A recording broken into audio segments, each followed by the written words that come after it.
கடந்த ஆண்டு சங்கப்பதிவு இலாகாவால் பத்திர ரத்தாகி உள்துறை அமைச்சின் சிறப்பு அனுமதியுடன் பதிவு புதுப்பிக்கும் அனுமதி கிடைத்ததைத் தொடர்ந்து அந்த ஆலயத்தின் 34வது ஆண்டு பொதுக்கூட்டம் பல சலசலப்புக்கு மத்தியில் நடைபெற்றது. அதன் நடப்பு தலைவர் நாராயணன் தலைமையில் நடைபெற்ற அப்பொதுக்கூட்டத்தை மலேசிய இந்து சங்க நெகிரி செம்பிலான் மாநில பேரவைத் தலைவர் சங்கபூசன் சிவஸ்ரீ டாக்டர் ஆனந்தகோபி சிவாச்சாரியார் தலைமையிலான குழுவினர் தேர்தலை வழிநடத்தினர். இக்கூட்டத்திற்கு இந்த ஆலயத்தின் நீண்ட நாளைய உறுப்பினர்கள், இதன் வளர்ச்சிக்கு தொண்டாற்றிய உறுப்பினர்கள் கலந்து கொள்வதற்கு அனுமதி மறுக்கப்பட்டதைத் தொடர்ந்து அக்கூட்டத்தில் சலசலப்பு அதிகரிக்கவே பிரச்சினைகள் விஸ்வரூபம் எடுக்கத் தொடங்கியது. மேலும் சந்த பணம் செலுத்திய உறுப்பினர்களின் பெயர் உறுப்பினர் பட்டியலில் மாயமாய் போன மர்மம், ஆலயத்திற்கு சொந்தமான சுமார் 2 லட்சம் ரிங்கிட் செயலாளருக்கு சொந்தமான நிறுவனத்தின் வங்கி கணக்கில் செலுத்தப்பட்ட போன்ற விவகாரங்கள் கூட்டத்தில் தலை தூக்கிய பிரச்சினைகளாகவும் விஸ்வரூபம் எடுத்தது. இவ்விவகாரங்கள் குறித்து தாம் கையாளுவது கிடையாது, செயலாளரும் உதவி செயலாளர் ஆகிய இருவரும் தான் என தப்பித்தோம் பிழைத்தோம் என ஒதுங்கிக் கொண்டார். ஆலய உறுப்பினர்களின்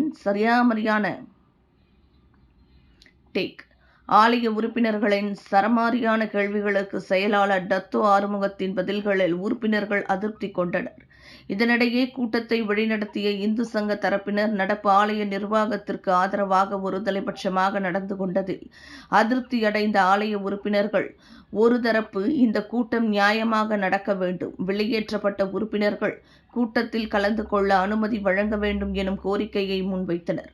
ஆனால் அதையெல்லாம் பொருட்படுத்த இந்து சங்க தரப்பு தேர்தலை நடத்துவதில் மட்டும் குறியாக இருந்ததை தொடர்ந்து நடப்பு நிர்வாகத்தின் ஆதாரங்களின் துணையோடு கூட்டத்தை நடத்த முற்பட்டனர். அதனை எதிர்த்த ஒரு தரப்பினர் அக்கூட்டத்திலிருந்து வெளிநடப்பு செய்தனர். இதனிடையே தொடர்ந்து நடைபெற்ற தேர்தலில் ஆலயத்தின் தலைவராக மீண்டும் நாராயணன் தேர்ந்தெடுக்கப்பட்ட வேளையில் துணைத் தலைவராக சுந்தரராஜன், செயலாளராக டத்தோ ஆறுமுகம், துணை செயலாளராக திருமதி சாரதா, பொருளாளராக வேல்மையில், துணை பொருளாளராக குமரநாதன் தேர்ந்தெடுக்கப்பட்டனர். இதனிடையே செயலவை உறுப்பினர்களாக சிவா, ராஜேந்திரன், நாராயணன், மதன், தினேஷ்குமார், எல் ஆனந்தி, பிரகாஷ் ஆகியோர் தேர்ந்தெடுக்கப்பட்டனர். மேலும் இங்கு ரந்தாவ் ஆலய வளாகத்தில் நடைபெற்ற அக்கூட்டம் போலீஸ் தரப்பின் பாதுகாப்போடு நடைபெற்றது என்பது குறிப்பிடத்தக்கது. வச்சாச்சு, அவங்க கொடுத்த பதில் தான் நம்ம கொண்டு வந்தோம். இப்ப நீங்க இதை திருப்பி ஆக்கியமான திருப்பி சூராசியும் அனுப்புவோம், அவ்வளவுதான். இப்ப நீங்க வந்து நியாயமாவே இல்ல சார், கேள்விக்கு பதில் இல்ல சார். உங்க அப்ப தெரியலையா, நீங்க உங்களுக்கு அதுக்கு யார் பதில் புது மெம்பருக்கு மம்பல் காசா யார் கட்டனா, யாருக்கு தெரியும். இப்ப நீங்க என்ன கேக்குறீங்க, இப்ப வந்து அவங்களுக்கு தெரியும் இது புது மெம்பர், இது பழைய மெம்பர், இதுக்கு எல்லாம் எக்ஸ்டெண்ட் கொடுத்ததால சார். சரி, எனக்கு இதுக்கு வந்து பதில் இல்ல. ஏன் பதில் இல்லனா, என் பதில் வந்து ஆர்வம் என்ன சொன்னா அது உங்களுக்கு சொல்லிடுறேன், அவ்வளவுதான். ஏன்னா நம்ம ரத்து பண்றது யார் கையில இருக்கு, ஆர்வம் இல்ல. அப்படிங்க அப்ப என்ன கேள்வி நீங்க வந்து அது கேட்டிருக்கணும், கேட்டுட்டேனே. அவங்க அதுக்குள்ள பதில் இல்லாம நீங்க எப்படி ஏஜென்ட் நடத்துறீங்க? இல்ல, பதில் தான் இருக்குன்னு சொல்றேன், இதான் லிஸ்ட் சொல்லிட்டேனே. அப்ப பழைய மெம்பர்ல என்ன கதை? என்ன ஏன் கேக்குறீங்க? அப்ப நான் வந்து செயலர் இல்லையே, கேட்காம யாரை கேக்குறது? அந்த நேரத்துல நான் செயலர் இல்லையே பேசுறீங்க. ஆமா, நான் அன்னைக்கு கூட கேள்வி விட்டா அவங்க போய் கேட்க சொல்லிட்டேன் நானே. இந்த விஷயம் கெட்டு வந்தாங்க, காசு வாங்கிருக்கீங்க, ரிசீவ் கொடுத்து காசு வாங்கிருக்கீங்க. என்ன சொல்ல வரேன்னா, இது என்ன சொன்னா இவங்க நான் இது மாதிரி கேள்வி வந்துச்சு, நான் இவங்களே போய் கேட்க சொல்லிட்டேன். அவன் சொன்ன முடிவு இதை நான் ஹைகோர்ட் பண்ணேன், அவ்வளோதான். சரிங்களா? இன்னொரு கேள்வி, நாளைக்கு நம்ம முதல் தடவை எடுக்கும் போது 123 பேர் லிஸ்ட் எடுத்தோம். அப்போ அதை ஆர்எஸ் கொடுத்துட்டாங்கன்னு நீங்கள் தான் சொன்னீங்க. அதை அப்போ எல்லாருமே வந்து காசு கட்டிட்டாங்க.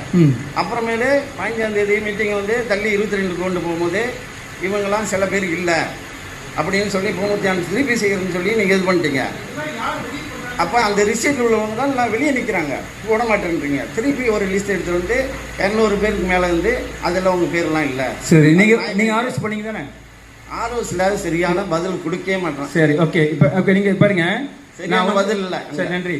விஷயத்தில் ஏதாவது 2 டேர்ம் யாராவது இருந்தவங்க தான் அந்த பதவிக்கு வர முடியுமே தவிர 2 டேர்ம் வரலாவதுக்கு அந்த பதவிக்கு வர முடியாது. அது நாங்கள் ஃபோமாக இருக்கிறோம், அதில் நாங்கள் கரெக்டாக இருக்கிறோம், நீங்கள் ஒன்றும் யோசிக்க வேண்டாம். அந்த ஓட்டு போடுற சொன்னீங்க, இந்த கை தூக்கு தான் டிக் பண்ணுறதா சார்? கை தூக்குறது முடியாது சார், கை தூக்குறது சார், டிக் பண்ணுங்க சார். கை தூக்க முடியாது சார், கை தூக்க முடியாது. இப்போ நம்பலாம் அப்படி இல்லைன்னு நினைக்கிறேன். டிக் பண்ண போடுங்க சார், ஒன்றும் இல்லையா, யார் ஜெயிக்கோ ஜெயிச்சுட்டு போட்டோம். சார், இதுக்கு முன்னால் எப்படி செஞ்சீங்க?